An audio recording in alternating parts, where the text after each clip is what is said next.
মনে হচ্ছে আমরা লাইভে আছি।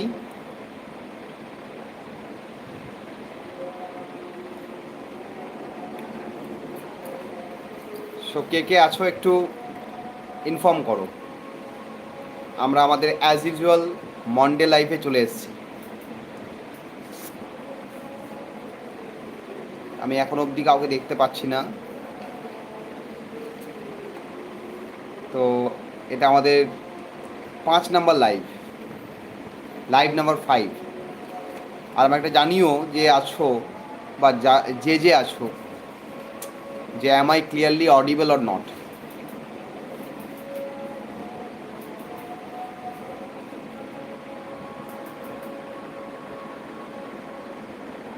আচ্ছা, শ্রেয়া আছো। শ্রেয়া বলছো এসে গেছি স্যার, তার মানে আমি শুনতে পাওয়া যাচ্ছি। ওকে। আচ্ছা, সুকন্যা আছো। আচ্ছা, তোমরা দুজন আপাতত আছো। ওকে।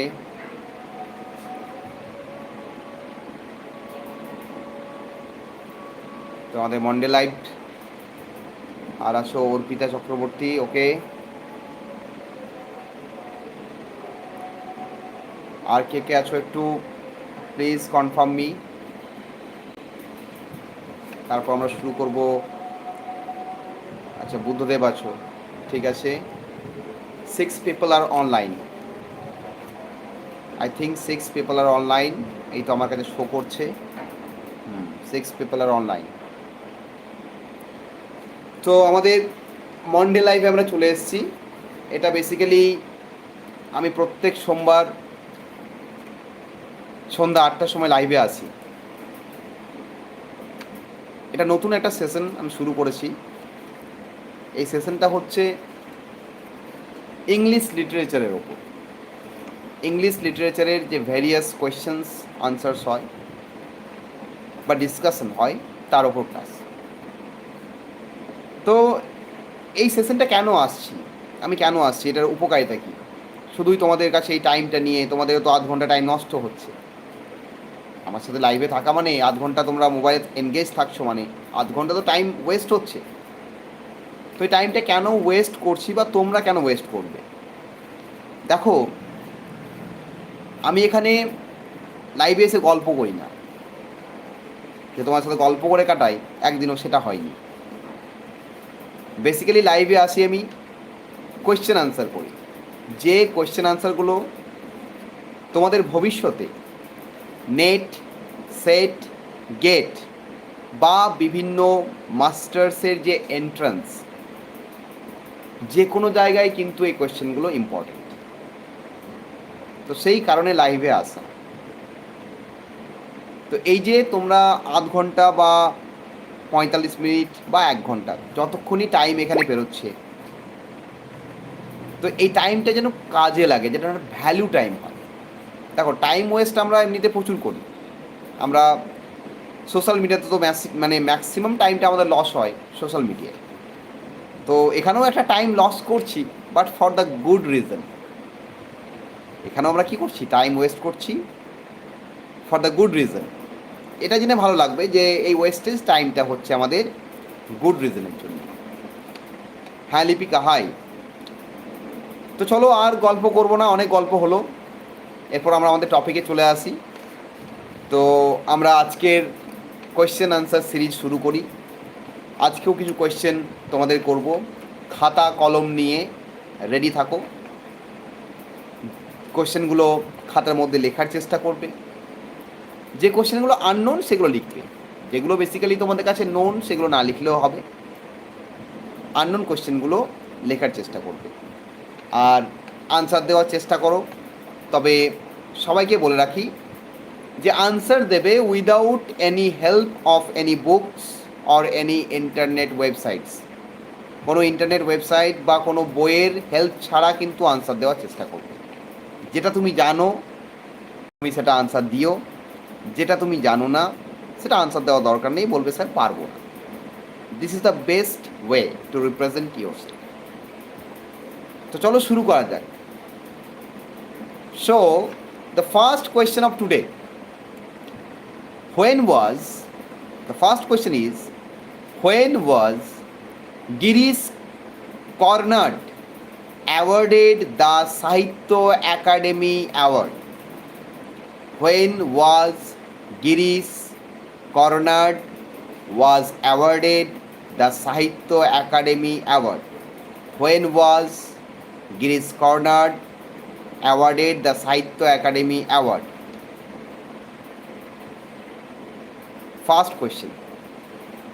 গিরিশ কর্নাডকে সাহিত্য একাডেমি অ্যাওয়ার্ড কখন দেওয়া হয়? গিরিশ কর্নাড বেসিক্যালি একজন ইন্ডিয়ান ড্রামাটিস্ট। তো সেই গিরিশ কর্নাড ইন্ডিয়ান ড্রামাতে তার কন্ট্রিবিউশনের জন্য তিনি কখন সাহিত্য একাডেমি অ্যাওয়ার্ড পান? When was Girish Karnad awarded the Sahitya Academy Award? Sneha বলছো গুড ইভিনিং। হ্যাঁ, গুড ইভিনিং। লিপিকা কোশ্চেন করছো। আচ্ছা, হিস্ট্রি অফ ইংলিশ লিটারেচারের পিডিএফ না, এখনও পিডিএফ দেওয়া হয়নি। PDF will be available soon. After completing the classes on history of English literature, I will surely provide the PDFs in the description box. So the first question is, when was Girish Karnad awarded the Sahitya Academy Award? Sukanya বলছো sir এটা আমি জানি না। ওকে, আরও কেউ কিছু বলবে? গিরিশ কনরাডকে কখন সাহিত্য একাডেমি অ্যাওয়ার্ড দেওয়া হয়? দেখো, গিরিশ কনরাড একজন বিখ্যাত ইন্ডিয়ান ইংলিশ ড্রামাটিস্ট। ওনার এভম ইন্দ্রজিৎ, হায়াবাদানা এগুলো তো খুবই নাম করা নাটক। তো সেই গিরিশ কনরাড তিনি কখন সাহিত্য একাডেমি অ্যাওয়ার্ড পেয়েছেন? ওকে, আনসারটা বলে দিচ্ছি, নোট ডাউন করে নাও। 1994, 1994 সাল। 1994, in the year 1994, Girish Karnad was awarded the Sahitya Academy Award. খুবই ইম্পর্ট্যান্ট একটা পয়েন্ট কিন্তু। 1994 সালে 1994-এ গিরিশ কর্নাডকে দেওয়া হয় আমাদের Sahitya Akademi award. So second question, question number two, who is the writer of the collection Ancient Ballads and Legends of Hindustan?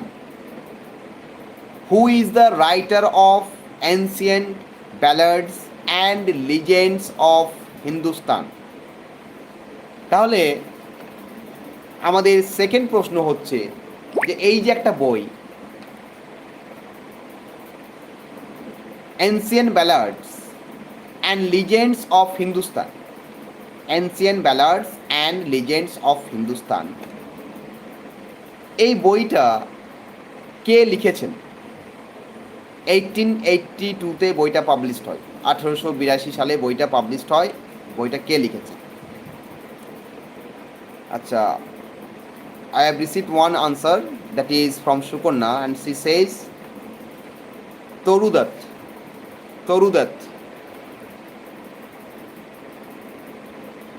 Sukonna says Torudutt, the writer of Ancient Ballads and Legends of Hindustan, 1882, a writer Torudutt. কে বলছে? সুকন্যা বলছে। আর কেউ কিছু answer দিচ্ছ? I am waiting for everyone's answer. Sukonna says it's Torudutt, the writer of Ancient Ballads and Legends of Hindustan. Its writer is Torudutt.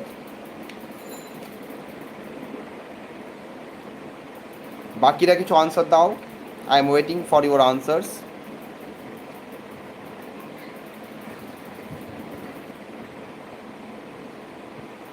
And yes, Sukonna, you are correct. Sukonna, you are correct. It is Torudutt. Torudutt is a writer of Ancient Ballads and Legends of Hindustan. So আমরা দুটো question করে ফেললাম। Question number 3, 3 number question, when did Arun Kolatkar When did Arun Kolatkar win Commonwealth Poetry Prize? When did Arun Kolatkar win Commonwealth Poetry Prize? আমি বাংলায় বলে দিচ্ছি, আমাদের Indian English একজন পোয়েট, তার নাম হচ্ছে অরুণ কোলাৎকার। তিনি কমনওয়েলথ পোয়েট্রি প্রাইজ কত সালে পেয়েছেন? তিনি কমনওয়েলথ পোয়েট্রি প্রাইজ কত সালে পেয়েছেন? When did Arun Kolatkar win Commonwealth poetry prize? সালটা জানতে চাইছি যে অরুণ কোলাৎকার কত সালে কমনওয়েলথ পোয়েট্রি প্রাইজ পেয়েছ। তো সুকন্যা একটা আনসার দিয়েছো 1977। 1977 সুকন্যা আনসার দিয়েছ।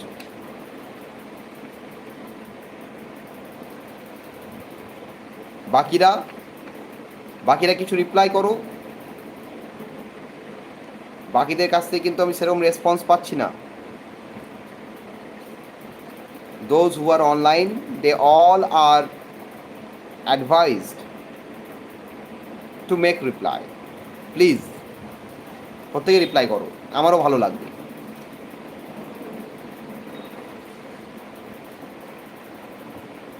When did Arun Kolatkar win Commonwealth Poetry Prize? And yes, again Sukona is right. In the year 1977, Arun Kolatkar was awarded Commonwealth Poetry Prize for his collection Jejuri, Jejuri। 1977 সালে অরুণ কোলাৎকারকে Commonwealth poetry prize দেওয়া হয় তার বিখ্যাত collection, সেই কালেকশনের নাম হচ্ছে জেজুরি, Jejuri। জেজুরি নামক বইটার জন্য তাকে 1977 সালে কমনওয়েলথ পোয়েট্রি প্রাইজ দেওয়া হয়। তো তাহলে 4 নম্বর কোয়েশ্চেনে যাই।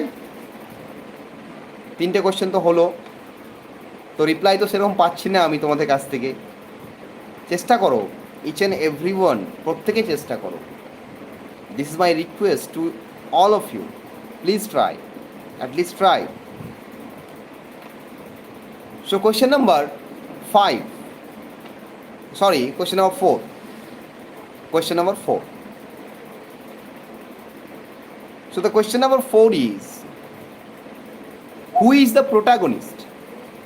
Who is the protagonist of Mulk Raj Anand's novel Coolie?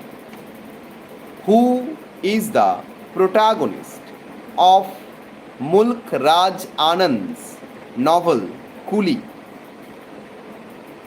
Mulk Raj আনন্দের লেখা যে কুলি নভেলটি আছে, সেই কুলি নভেলের প্রোটাগনিস্টের নাম কি?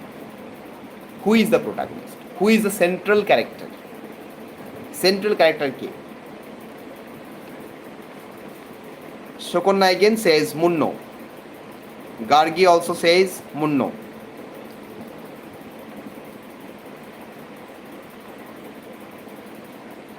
ওকে, বাকি কেউ কিছু বলছো?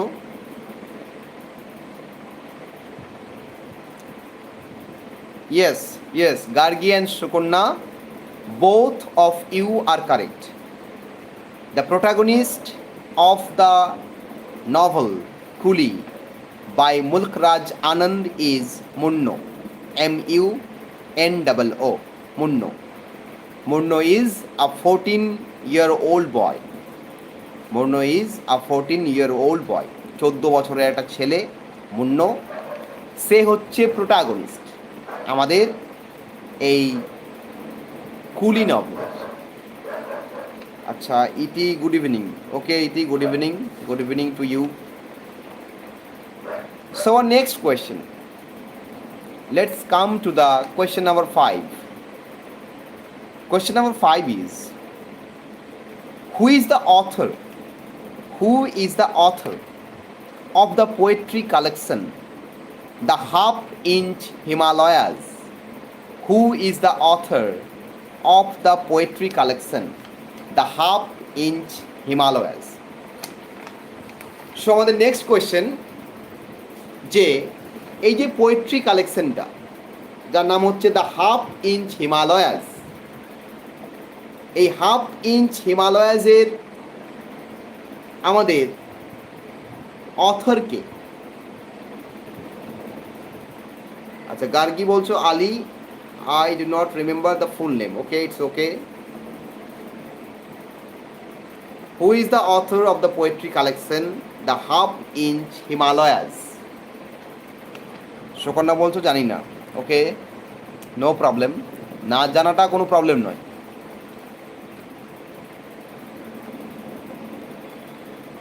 আমিও সব কিছু জানি না, এটা সম্ভব নয়, মানে কোনো মানুষের পক্ষেই সব কিছু জানা সম্ভব নয়, ঠিক আছে? সে যদি আমরা আলবার্ট আইনস্টাইনকেও বলতাম যে আপনি সব কিছু জানেন, তিনিও আনসার দিতেন না আমিও সব কিছু জানি না। কেন আমিও আনসার দিচ্ছি আমিও সব কিছু জানি না। তাই না জানাটা কোনো লজ্জার বিষয় নয়, কোনো প্রবলেম নয়। না জানাটা ভালো, না জানাটা একটা ভালো গুণ। আর না জেনে সব জানতার ভান করাটা খুব খারাপ। যে আমি জানি না কিন্তু সব জানতার ভান করছি, that is bad for health. But না জানাটা খুব ভালো আমি মনে করি। আমি যেটা জানি না আমিও স্বীকার করি যে আমি জানি না। সো গার্গী বলছো Ali, and Gargi is quite correct. It is Agha Said Ali. Agha Said Ali, AGHA, Agha Said, SHAHID, Ali, ALI. Agha Said Ali is the writer of the poetry collection The Half Inch Himalayas. Okay, let's come to the next question, and it is the question number 6. 6 number question. In which year was the term new criticism originated? In which year was the term new criticism originated?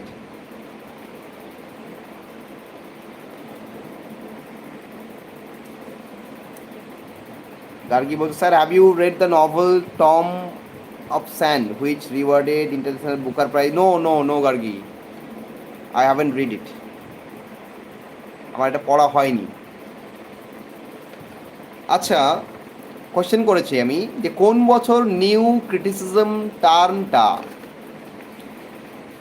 Originated হয়েছিল। New criticism এই যে টার্মটা কোন বছর originated হয়েছিল? In which year was the term new criticism originated? Sukanya answer দিয়েছো মনে হচ্ছে। সুকন্যা আনসার দেখতে পাচ্ছি আমি। Sukanya is saying that 1941। Yes. আর বাকি কেউ কিছু, বাকিরা কিছু বলবে? Sukonna says that the term new criticism was originated in the year 1941. And yes, Sukonna, you are correct. It's the correct answer.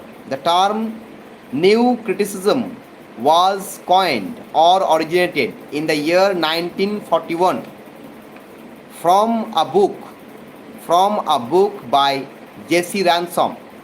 From a book by J.C. Ransom, John Crow Ransom, which is called The New Criticism. তাহলে 1941 সালে এই new criticism টার্মটা originated হয় এবং এটা একটা বই থেকে হয়। বইটার নামও হচ্ছে দ্য নিউ ক্রিটিসিজম। বইটার লেখকের নাম হচ্ছে জেসি র্যানসম, জন ক্রো র্যানসম। জেসি র্যানসম হচ্ছে জন ক্রো র্যানসম, তার বই দ্য নিউ ক্রিটিসিজম। সেখান থেকে 1941 সালে টার্মটা অরিজিনেটেড হয়। সো কোয়েশ্চেন নাম্বার 7, 7 নম্বর প্রশ্ন। Who has often been called the father of modern political philosophy and political science? Who has often been called the father of modern political philosophy and political science? তাহলে আধুনিক যে political philosophy বা আধুনিক যে political science, এর father কাকে বলা হয়, এর জনক কাকে বলা হয়? Who is often called as the father of modern political philosophy? Modern political ফিলোসফির ফাদার কাকে বলা হয়? Gargi is saying Machiavelli, Niccolo Machiavelli. Gargi is saying Niccolo Machiavelli. Sukanya is also saying Machiavelli. আর বাকিরা, আমি কিন্তু গার্গি আর সুকন্যা ছাড়া আর কারো কাছ থেকে কোনো রিপ্লাই পাচ্ছি না। I want replies from each and everyone so that I can understand that you guys are listening. বাকিদের কাছ থেকে কিন্তু কোনো রিপ্লাই পাচ্ছি না। It is disappointed. এটা কিন্তু ডিসঅ্যাপয়েন্টেড। কিছু একটা রিপ্লাই পাওয়া উচিত। না জানলে বলো জানি না sir, but reply, please reply.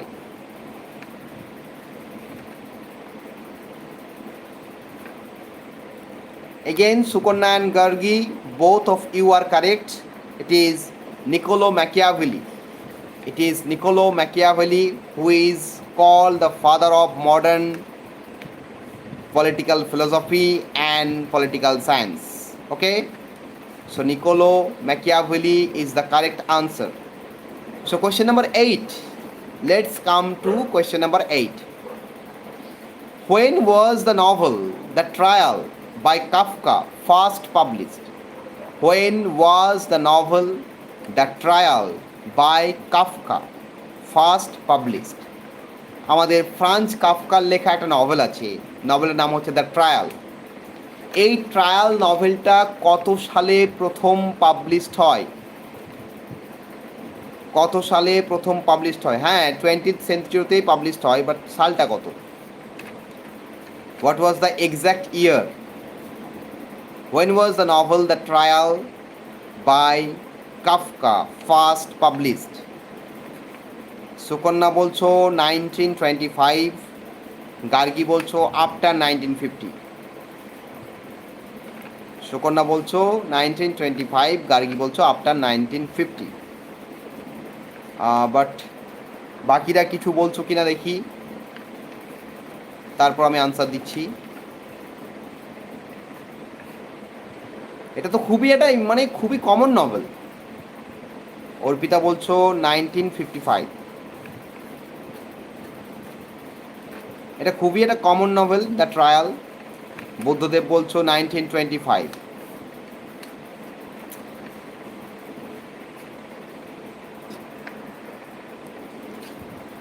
And the correct answer is 1925. Both Sukanya and Buddhadev are correct. 1925 26 April 1925 আমাদের novel The Trial was published. Okay? The Trial was published in 1925. 1925 সালে পাবলিশড হয়। সো 8টা কোয়েশ্চেন হয়ে গেল, আর বেশি question করব না। আর 4 questions, আর মাত্র 4টে কোয়েশ্চেন্স করব। Only 4 questions left. So question number 9। Question number 9, the question is, ভালো করে শুনবে, who called Kingsley Amis as the finest English comic novelist of the second half of the 20th century? I am repeating the question. Who called Kingsley Amis as the finest English comic novelist of the second half of the 20th century? তাহলে কোশ্চেনটা বাংলায় বলছি। Kingsley অ্যামিসকে কে বলেছেন যে Kingsley Amiss একজন the finest English comic novelist of the second half of the 20th century? এই যে কমেন্টটা, the finest English comic novelist of the second half of the 20th century, এটা কিংসলে অ্যামিস সম্পর্কে করা হয়।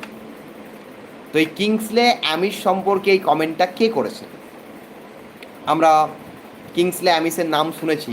তিনি বেসিক্যালি একজন অ্যাংরি ইয়াং ম্যান মুভমেন্টের সাথে যুক্ত রাইটার। জন অসবর্ন, কিংসলে অ্যামিস, এনারা প্রত্যেকেই অ্যাংরি ইয়াং ম্যান মুভমেন্টের সাথে যুক্ত। এনাদেরকে অ্যাংরি ইয়াং রাইটার বলা হয়, অ্যাংরি ইয়াং ম্যান রাইটার বলা হয়। তো সেই একজন one of the angry young man সেটা হচ্ছেন কিংসলে অ্যামিস। তো এটা কে বলেছেন তার সম্পর্কে এই কমেন্টটা। The finest English comic novelist of the second half of the 20th century. Shokonna has given one answer and says that Zachary Leader. Zachary Leader. বাকিরা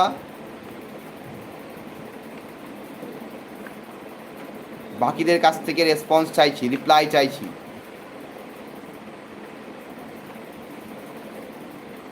Only 8 people are online.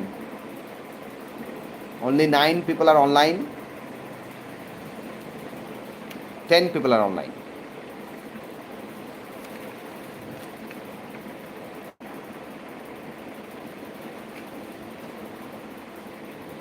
দশজন online আসো এখন আপাতত, আমি তাই দেখতে পাচ্ছি। তো তাদের মধ্যে আনসার দিয়েছো একজন, Sukanya, Zachary Leader. Yes Sukanya, you are correct. It's Zachary Leader, the biographer of Kingsley Amis, the biographer of Kingsley Amis, Zachary Leader. তোমার আনসারটা সঠিক আনসার। চলো নেক্সট কোয়েশ্চেনে চলে আসি। Question number 10। Question number 10, who coined the term the university wits? Who coined the term the university wits? Who coined the term the university wits? University wits টার্মটা কে coin করছে, কে কয়েন করেছে? University wits টার্মটা কে coin করেছে? Who coined the term the university wits? আমরা university উইটসের নাম শুনেছি 7জন বিখ্যাত ড্রামাটিস্ট, প্রি শেক্সপিয়ারিয়ান ড্রামাটিস্ট, যাদেরকে আমরা ইউনিভার্সিটি উইটস বলি। তো এই যে ইউনিভার্সিটি উইটস, এই টার্মটাকে কে কয়েন করেছেন? হু ইনভেন্টেড দ্য টার্ম?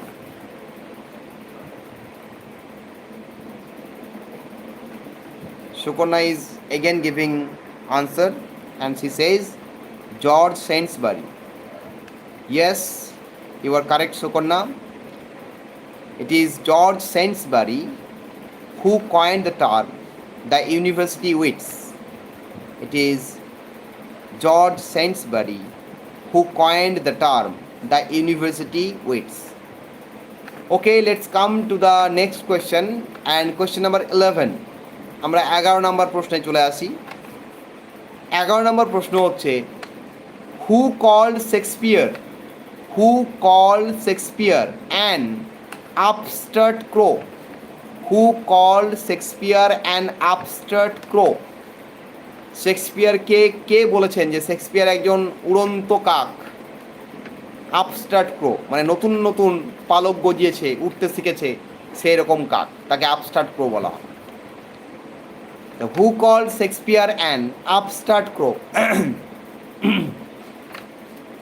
Sorry, শেক্সপিয়ারকে আপস্টার্ট ক্রো কে বলেছেন? Who called Shakespeare an upstart crow?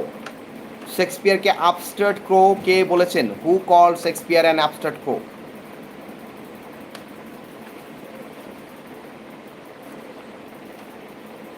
এটারও আনসার সুকন্যা দিয়েছো। আমি নেক্সট মানডে থেকে ভাবছি আর লাইভে আসবো না, কারণ আমি সেরকম ফিডব্যাক পাচ্ছি না। Everything needs a feedback, but তোমাদের যা বাজে feedback, I am totally disappointed guys. So next Monday থেকে আর লাইভ আসছি না, লাইভ আজকে এখানেই শেষ। কারণ বিকজ একা এইভাবে বকে যাওয়া যায় না, আর এই একাই সুকন্যা আনসার দিয়ে যাচ্ছে আর বাকি কেউই আনসার দিচ্ছে না। তো আজকে লাইভ মানে লাইভ সেশন ভেবেছিলাম কন্টিনিউ করে যাব। আমি তোমাদের প্রমিস করেছিলাম 10K উপলক্ষে যে তোমরা 10K অবধি আমার সাথে আসো যখন, বাট তোমাদের কাছ থেকে যা ফিডব্যাক, এই ফিডব্যাকের জন্য ইট ইজ নট এক্সপেক্টেড তোমরা আছো অনলাইন বাট আনসার দিচ্ছ না, চেষ্টা করছো না। আরে ট্রাই করো। এগুলোই ভবিষ্যতে নেট সেট এন্ট্রান্সের কোয়েশ্চেন, এইগুলোই তোমাদের ভবিষ্যতে বিভিন্ন জায়গায় আসবে। That's why I am asking you the questions. তো তোমাদের ফিডব্যাক খুবই খারাপ, everything needs a feedback. Feedback না পেলে আমারও সেই এনার্জিটা আসছে না তোমাদের কোয়েশ্চেন জিজ্ঞেস করার। তোমাদের তখন আনসার দিয়ে যাচ্ছ হয় গার্গী আর না হয় আমাদের সুকন্যা, বাকি তো সবাই চুপচাপই আছো, কোনো রিপ্লাই পাচ্ছি না তোমাদের কাছ থেকে। আচ্ছা, রাজশেখর বলছো Kyd, no it's not Kyd, again Sukanya is correct, it is Robert Greene, it is Robert Greene in his book Groat's Oath of Wit, Groat's Oath of Wit এই বইটিতে Robert green called Shakespeare an abstract crow. Okay, so last question of today's live, আজকে লাইভের শেষ প্রশ্ন, এবং আজকেই শেষ live, আজকেই শেষ, নেক্সট মানডে আমি আর লাইভ আসছি না। ওকে, কারণ তোমাদের কাছ থেকে খুব বাজে ফিডব্যাক পাচ্ছি সত্যি করে। কারণ ফিডব্যাক যদি ভালো পাওয়া যায় লাইভে ক্লাস করিয়ে মজা পাওয়া যায়, বাট তোমাদের কাছ থেকে যেহেতু ব্যাড ফিডব্যাক, ব্যাড রিপ্লাই, তোমরা কেউ প্রিপেয়ার হয়ে থাকছো না। তোমরা যখন জানো যে প্রত্যেক সোমবার স্যার কোয়েশ্চেন আনসার করবেন, তো একটু পড়াশোনা করে নিজেদেরকে রেডি করে রাখা উচিত। দেখো বাবা, studies serve for delight, for ornament and for ability. পড়াশোনা করলে তোমাদেরই ভালো হবে, তোমরা পড়াশোনা করলে তোমাদেরই ভালো হবে, তোমরাই লাইফে তাড়াতাড়ি এস্টাবলিশ করবে। কথাতেই আছে কঠিন পরিশ্রমের কোনো বিকল্প নেই, কোনো কিছু উইদাউট পরিশ্রমে হয় না, পড়াশোনা করতে হবে। Study is an essential. আর এখন তো এই অনলাইন হয়ে গিয়ে পড়াশোনা তো উঠেই গেছে। আজকে বছর দুয়েক ধরে কোভিড পরিস্থিতির জন্য এই অনলাইন এডুকেশন সিস্টেম এসে, এই অনলাইন এক্সামিনেশন সিস্টেম এসে মানে পড়াশোনা উঠেই গেছে। এটা কিন্তু good for health, good for education. পরবর্তী ক্ষেত্রে এর ইফেক্ট অনেক বাজে, কারণ পড়াশোনা করার যে মেন্টালিটি, যে মানসিকতা, সেটাই ছেলে মেয়েদের মধ্যে থেকে চলে যাচ্ছে। এই অনলাইন সিস্টেম ছেলে মেয়েদের মানে